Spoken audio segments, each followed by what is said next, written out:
În al treilea tutorial din Minecraft. Să începem cu primul.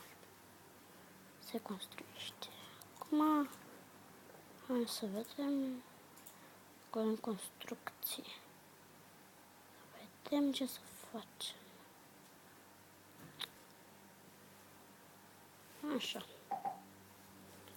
Aici sunt scări, asta e cam fraierește. Așa, să craftăm ceva. Nu, n-am nevoie chiar acum.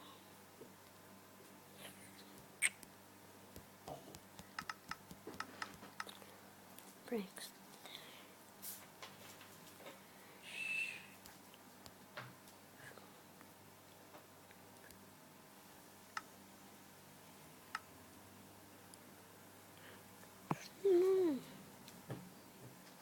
Asta nu fac.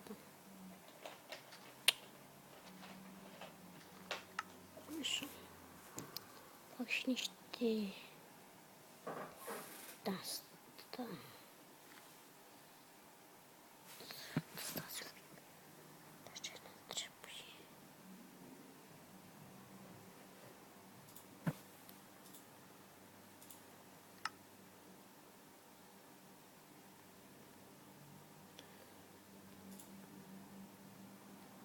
Ca să avem și niște chestii.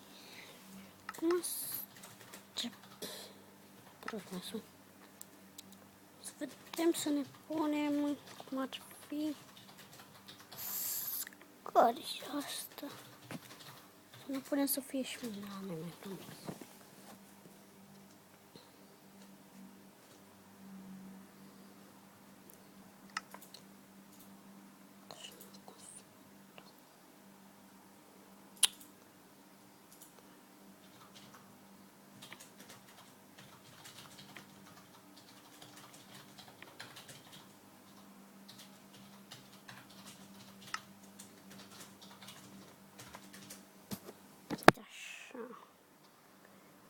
Așa, Dumnezeu, ce treabă. Adică la rareș. Nu mai bine să ne punem așa. Nu știu ce să fac. Să mănânc ceva, dacă mi-e foame.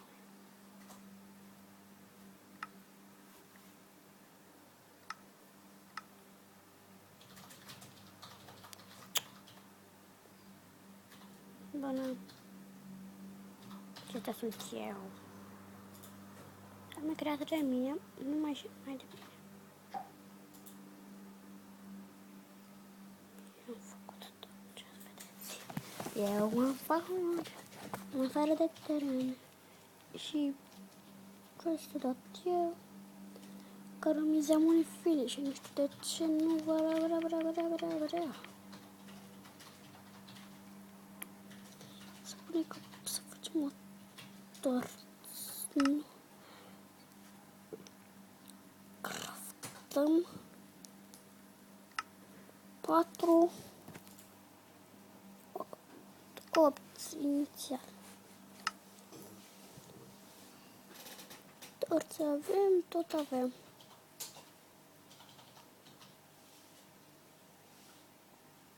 Fac o torță plus.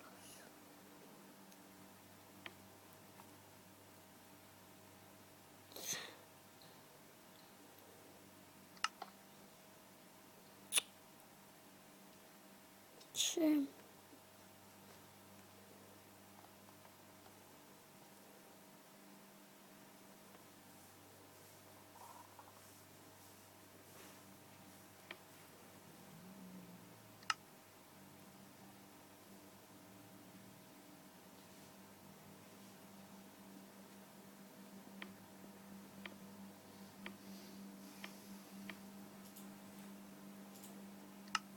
More or less.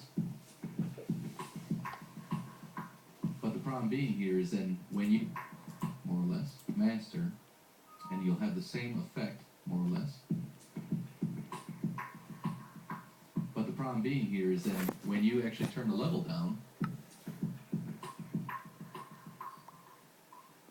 you lose everything. So you don't hear the dry drums anymore, and that's why we use an aux to run it through, because otherwise you're not going to ever hear anything.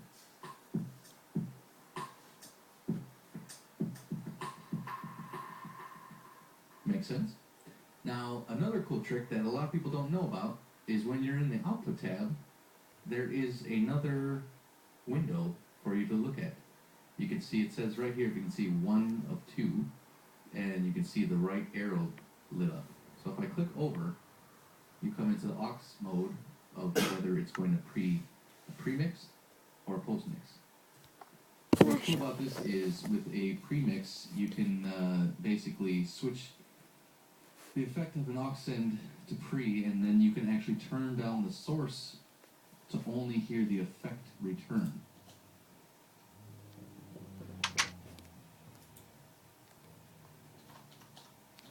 Să aibă în mine. Prima nevoie. Stați că nu știu ce vreau. Ce face frate?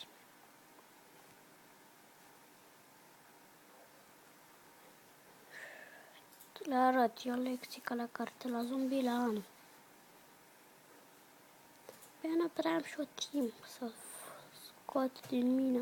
So let's listen to that. Let's turn it on pre, and we're gonna have Nu, all nu, the nu, everything piatra, running. nu vreau A piatra. premix, you can basically switch the effect of an aux send to pre, and then you can actually turn down the source to only hear the effect return.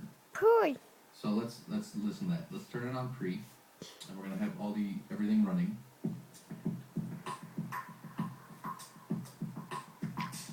So we can see our output set to the aux. Now watch what happens when I turn down the master level. Uitați cum se face treaba ca la carte, domnule. Așa îmi place să spun și eu. Glumesc. All we're actually hearing here is the wet signal. So you're not hearing any of the drums because we turn them all the way down. But yet, with this setup of the aux mode to pre, you're actually hearing nothing but the affected signal. So it's really cool because you can kind of bring in different effects. Maybe you do like this, weird kind of reverby sound, and then you actually will come in with the dry sound. So you can start, maybe pattern 1 would be all reverb, and then you would gradually make another pattern 2, and eventually automate maybe the level of the input, so you can actually hear the real signal coming through. Cred că-i gata. Și pe cealaltă parte, pocită. And it's really cool. You could do something like turn the level down, have just the aux.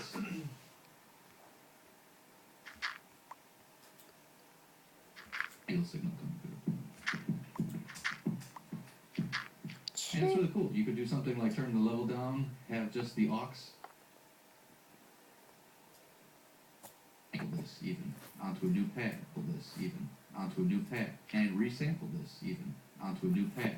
And then you can do all sorts of things. Maybe once it's resampled with just the wet signal, then you can reverse the wet signal and play it against the dry signal. There's lots of cool little tricks you can do. It's worth investigating around with. But more importantly, remember that you can always come in and route these things however you need. So there's lots of sophisticated ways to do it. Now you should have a better idea.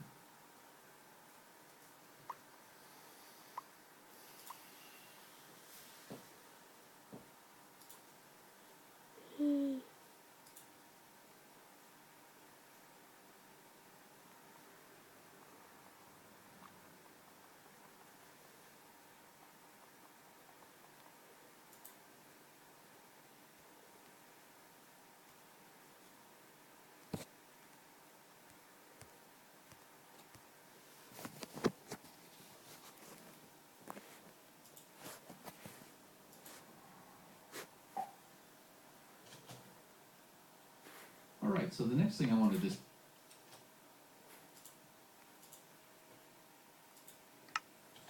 Just tutorial se apropie de sfârșit.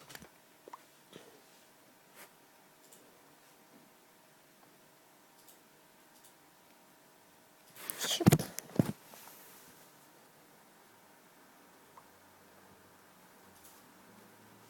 gata?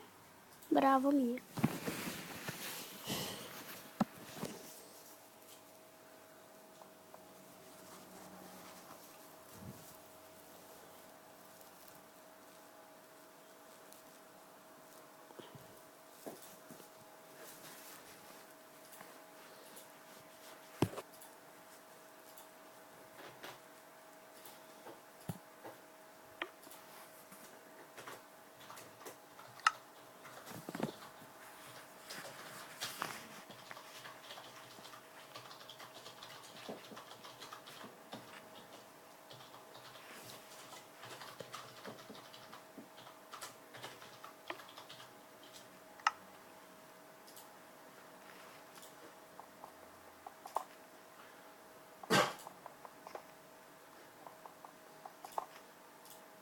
Discuss is how we can work with other instruments in combination with the machine.